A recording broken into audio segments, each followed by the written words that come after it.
ठाकरे असं म्हणालेले आहेत की शिवसेनेतील खरे गद्दार हे उद्धव ठाकरे. बघा, राज ठाकरे हे किती वेळा बोलणार. सासू असाही उल्लेख. राज ठाकरे हे गेले 25 वर्ष भारतीय जनता पक्षाने दिलेलं स्क्रिप्ट वाचतात. कधी नारायण राणेचं स्क्रिप्ट वाचतात, कधी एकनाथ शिंदेनं दिलेलं स्क्रिप्ट वाचतात. तुम्ही शिवसेनेच्या बाबतीत त्यांना गांभीर्यानं घ्यायची गरज नाही. त्यांनी स्वतः शिवसेना हा पक्ष सोडलेला आहे. त्यांनी स्वतःचा एक पक्ष स्थापन केलेला आहे आणि आता ह्या क्षणी ते नरेंद्र मोदी आणि अमित शहा आणि फडणवीस या महाराष्ट्राच्या दुश्मनांना मदत होईल पूर्णपणे अशा प्रकारची भूमिका त्यांनी घेतल्यामुळं महाराष्ट्र त्यांना फार गांभीर्याने घेतोय असं मला दिसत नाही. उद्धव ठाकरे नारायण राणेंनी सोडलं, छगन भुजबळ सोडले आणि एकनाथ शिंदे सोडले. उद्धव ठाकरे यांच्यामुळेच नारायण राणे मुख्यमंत्री झाले. उद्धव ठाकरे यांच्यामुळेच एकनाथ शिंदे यांना प्रथम आमदारकी मिळाली आणि मंत्रिपद मिळत गेली. हे राज ठाकरे यांना बहुतेक माहीत नसावं. नाही, पण त्यांचं असं म्हणणं आहे की उद्धव ठाकरे हे नारायण राणे, राज ठाकरे, एकनाथ शिंदे यांचा द्वेष करतात, पण ज्यांनी बाळासाहेबांना सर्वाधिक त्रास दिला त्या छगन भुजबळांना त्यांनी घरी जेवणास बोलावलं. मग छगन भुजबळला तुम्ही जेवायला बोलवत नाही का? एकनाथ शिंदेला तुम्ही जेवायला बोलवत नाही का? गद्दारांना नारायण राणेला तुम्ही मिठ्या मारत नाही का? त्यांनी सोडलं, आम्ही का नाही सोडला पक्ष? आमच्यावरती एवढे अत्याचार झाले.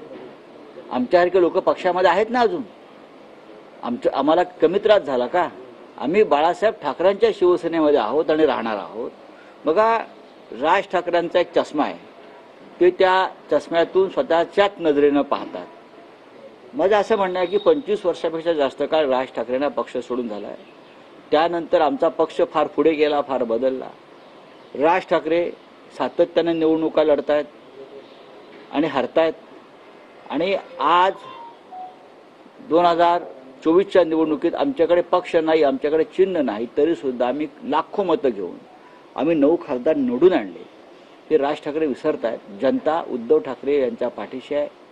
शिवसैनिक उद्धव ठाकरे यांच्या पाठीशी आहे. राजकीय चिखल झालेला आहे, त्याला पूर्णपणे उद्धव ठाकरे कारणीभूत आहेत असं कोण म्हणते? त्यांना बघा, त्यांच्या म्हणण्याला काय किंमत आहे का?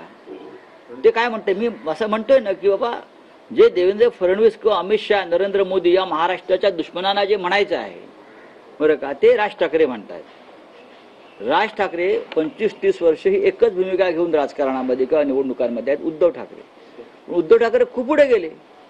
ठीक आहे, पक्ष फुटले, लोक सोडून गेले, पण ते जिंकतायत ना, ते जिंकतायत. याचा अर्थ असा की या महाराष्ट्रातील लोकांचा आशीर्वाद त्यांच्या पाठीशी आहे. तुमच्या पाठीशी आहे का? तुम्हाला कोणीतरी वापरून घेत आहेत. तुम्हाला जे लोक म्हणतायत की हे सुपारीबाज आहेत, त्यांनी आत्मचिंतन केलं पाहिजे. आम्हाला वाईट वाटतं, एकेकाळी आमचे मित्र होते ते, मी त्यांच्याबरोबर खांद्याला खांदा लावून काम केलेलं आहे एकेकाळी. त्याच्यामुळे मला वाईट वाटतं की त्यांच्याविषयी जेव्हा असं विधान केलं जातं तेव्हा मी अस्वस्थ होतो. रावसाहेब, बोध जिहाद आणि धर्मयुद्ध यावरून सध्या वाद सुरू आहे. देवेंद्र फडणवीस यांनी उद्धव ठाकरेंना खुलं आव्हान दिलं आहे की धर्मयुद्ध या शब्दावर तुम्ही आक्षेप घेऊन दाखवाच.